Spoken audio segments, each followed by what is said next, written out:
Komið sælir áhandi góðir og verið velkomnir í frétt og umræðu þáttinn 21 á mánudagskveldi.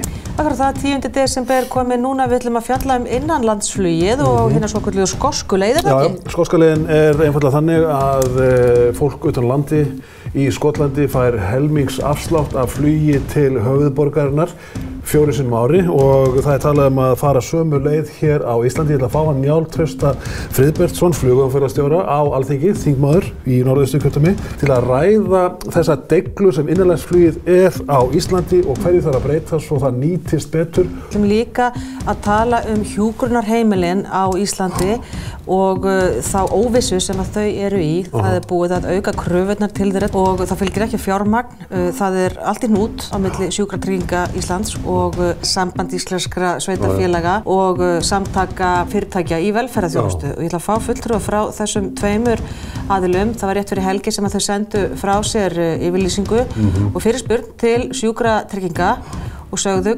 hvernig viljið þið forgangsraða því við getum ekki sinnt þessu öllu. Já, svo ætlum ég að fá hana Guðrúnu Bjarnadóttur, náttúrufræðing, til þess að setjast niður með mér. Hún var að senda frá sér þessa bók Grasnytjar á Íslandi, þjóðtrú og saga. Þetta er lítil bók með ofboðslega miklu efni og þarna erum við að fjalla það hvernig konur í gegnum aldirnar söfnuðu grasnytjum til allavega þarfa og hún mætir með skinn af mús, hundarhland og annað eins sem býr til eitthvað besta smyrsl